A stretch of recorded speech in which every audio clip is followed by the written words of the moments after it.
This is a Read Me Something reward for Reich E. Spore's Patreon. We are currently reading from my Oz-based novel, Polychrome. Chapter 5. He did it! He did it! For a moment, Polychrome was so filled with joy that she could do nothing but dance in the darkness, the song in her heart echoed by the music of the spheres, trying to give to her dance the ascending glory and defiant mortal pride and courage that glorious city represented. She laughed, and saw his face looking up at her as she floated lightly in the air, and for a moment she wondered at what she saw there.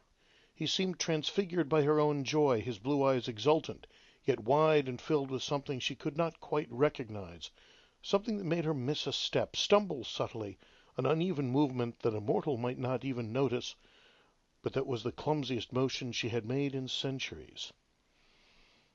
But there is still so far to go, she reminded herself, and took hold of her joy. It was still there. At long last they could at least begin. The hope was not gone. But they had to move, and move swiftly. She extended her hand. "Dance with me, Eric." He stared at her and blushed. Dance?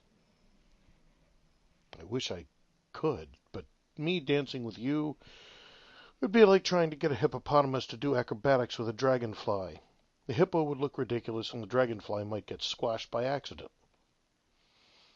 She laughed and took his hand. "Oh, I am sure you are not quite that bad, Eric, even if you have never danced in all your life, and really it's necessary." He took her hand gingerly, as though afraid to break her, and she extended her fingers, gripped tightly. "I am not a porcelain doll, Eric Medan, nor a dragonfly to be crushed easily. Now follow the motions." He has definitely never danced as I know it, she thought, as he tried to follow her steps.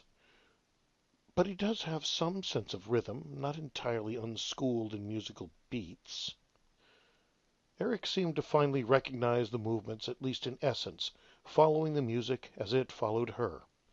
Not perfect, not nearly so graceful as even one of the storm guards, but not so bad as she had feared or he had implied. So, this is necessary? She smiled at his puzzled expression. Very necessary. You see, only by dancing our way through the sky will we be able to reach my father's realm. He cannot send another of his bows here to the mortal realm, not so soon after the last. There are many reasons for that. But I have my own magic that, if you allow it, if you are part of it, can bring us where we need to go." "Dance through the sky?" he repeated incredulously, eyes still fixed upon hers as they had been ever since he took her hand. "Polly, really, there's just no way that could happen, not with me, 2 left feet and all." She giggled and swept one hand outward. "But Eric, you already are doing it." He glanced down and gasped, stopped for a moment, forcing her to continue to dance around him. Beneath them, a ghostly, circular rainbow light rippled like a spectral dance floor, but beneath that lay air, hundreds, thousands of feet of air, sparkling lights like fairy itself dusting the land below. She laughed aloud at the wonder in his face, and again as she saw neither fear nor denial, but a blaze of joy like the dawn in his face. "We're flying!" "Air walking, dancing in the clouds, yes, even flying, Eric, that we are, on and within that which is my middle name, as long as you have the heart to see it with wonder as I hear in your voice." "Within the glory," he said wonderingly. "Polychrome glory." His eyes met hers again for a bright, needle-sharp moment, and then he seized her hand and led her in a dance, a crude dance, but one of energy and sincerity that she cheerfully threw herself into wholeheartedly. "Oh, Polychrome, you have no idea, to fly among the clouds. This is one of my dreams, since I can remember." His joy was contagious and echoed her hope, and she saw the glory following his feet as it followed her own, resonating between them as though he had somehow always known. Eric glanced ahead, and then his own smile broadened. "Can we dance to the top of that tower, Lady Polychrome? Will I be able to make it that far?" In the silver moonlight and the approaching deep rose of dawn, a mighty thunderhead loomed in the distance, an argent mountain of misted rubies. "That far and farther, Eric, for beyond that, 1,000 miles and 10, lies the castle of my father. 1,000 miles, and closer than a few heartbeats."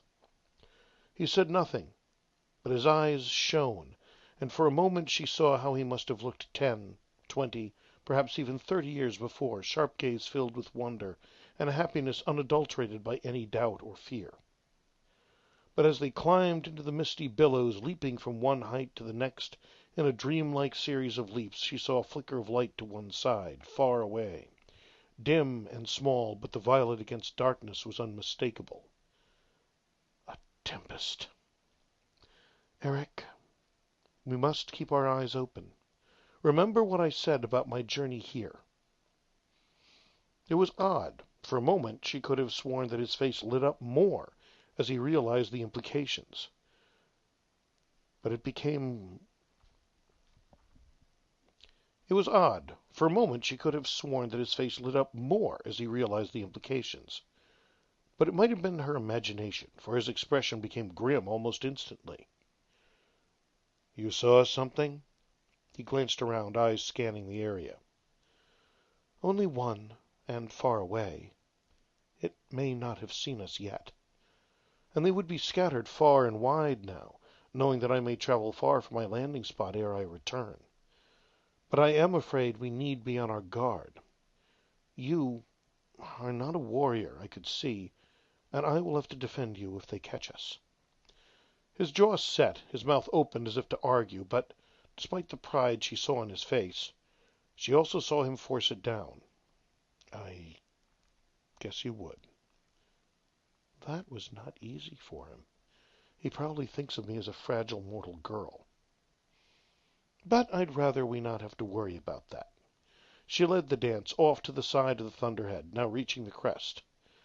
"The sun will rise soon, and while they can function in daylight, their senses will be dulled, and, with luck, we shall be able to evade their notice." She took stock of the situation, the distance they must travel, what songs and steps she might take to find the shorter path between the mortal and fairy worlds, nodded. "Just promise me, no matter what you think is the proper or right course, that you will do as I say if the time comes." Reluctantly he nodded. "Oh, all right." She stood still for a moment, looking to the east. The bright line of sky abruptly brightened, and a single beam of sunshine speared out, illuminating them and warming her, casting their shadows like arrows into the vast western distance. "Then," she said with a sharp smile, and hearing the music echo her resolve, "let's go."